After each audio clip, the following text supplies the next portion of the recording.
Hey everybody, this is a prototype podcast project. Operation Iron and Ivy, a Psalm 40 production. Production.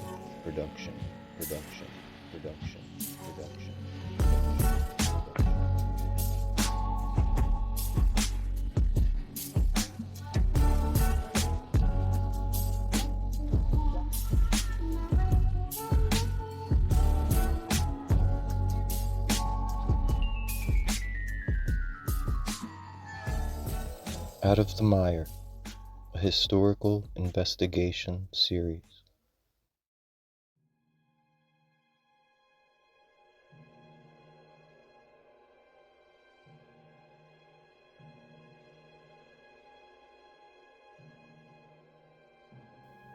This is one of many obscure tales in time that have inadvertently shaped the world we see today. Our story begins like most great stories, a long time ago in a place far, far away. More than 100 years before the Declaration of Independence would be signed, in the war-torn streets of 17th century England. While there is a form of liberation in this story, it begins with the snuffing of one. Such is the everlasting cycle of violence. As the English civil wars drew to a stalemate, the exiled monarchy was positioning itself to be restored. Liberation was short-lived for the parliamentary forces. These royal restorations included the re-establishment of the very progressive Church of England, the infestation of royal influence in the Parliament, and the immediate squashing of any conflicting religious expressions. When Charles II returned from his exile in France and proclaimed himself king, the historians record this time as the Restoration of England. The growing influence of the revived royalty produced utter opposition to any Puritan progress. Illicit theaters reopened, fashion became more flamboyant, and there was a general cultural loosening, often called the Merry Monarch era, in dedication to King Charles II. Other major events during this grand restoration included the Great Plague of London in 1665, the Great Fire of London in 1666, and various skirmishes through lingering wars with the Dutch. The power of the monarchy did finally stabilize England after decades of turmoil, but still the people struggled with the limits of royal authority, the results of religious tolerance, the rights of servants, and the commingling of all these ideals together. The polarizing presence this revived royalty brought to the world stage is often seen as a key stepping stone into the greater Enlightenment era. But these are all just peripheral details. The main character of our story, John Fenwick, was born to a wealthy Northumberland family. He came into this world with social standing and resources. Fenwick served as a major in Oliver Cromwell's parliamentary army during the English Civil War. Some accounts note he was even present at the execution of King Charles I. Fenwick may have been born into wealth, but he made his own path. He was trained as a lawyer and served as a cavalry officer. He lived a privileged life until he encountered the Quakers. The Quakers were a new, charismatic denomination that wasn't satisfied with the Catholic or Protestant churches.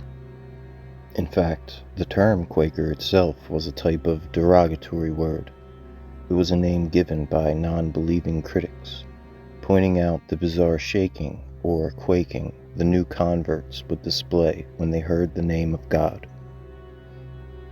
Around 1665, well into the fabled Restoration of England, Fenwick and his first wife joined the Religious Society of Friends, the politically correct title Quakers gave themselves.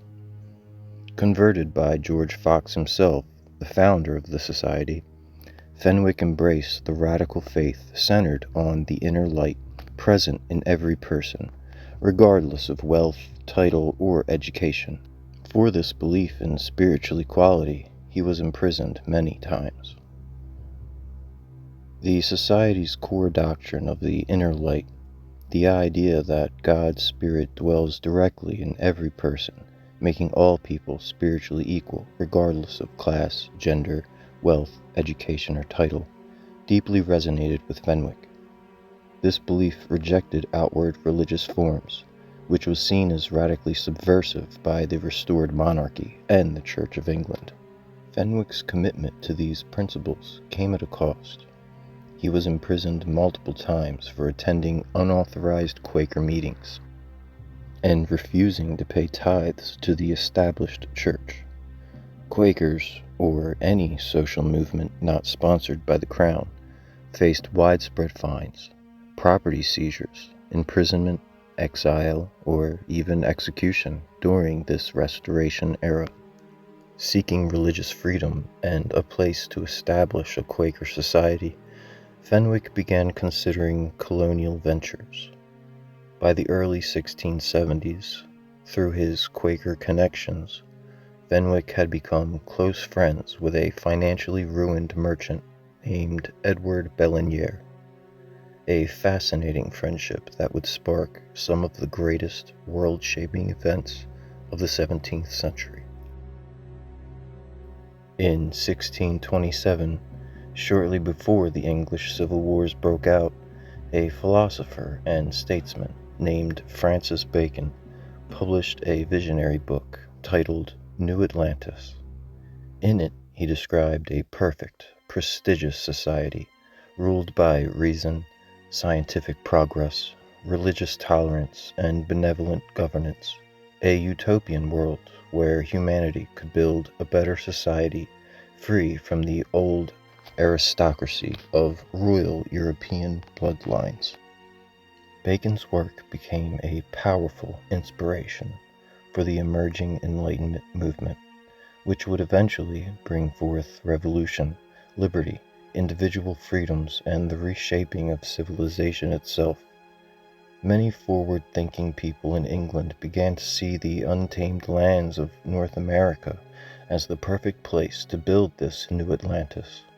The Quakers, with their unconventional emphasis on freedom and equality, were among the earliest groups to naturally align with these emerging Enlightenment ideals, decades before Voltaire or Jefferson would popularize them.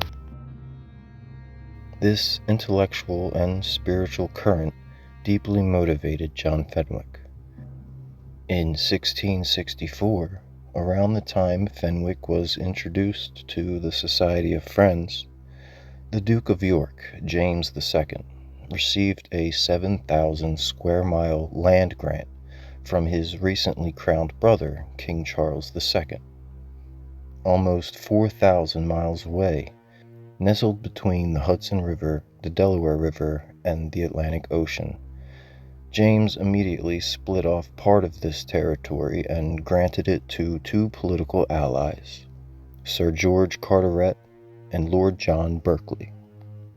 The two men named the land New Jersey.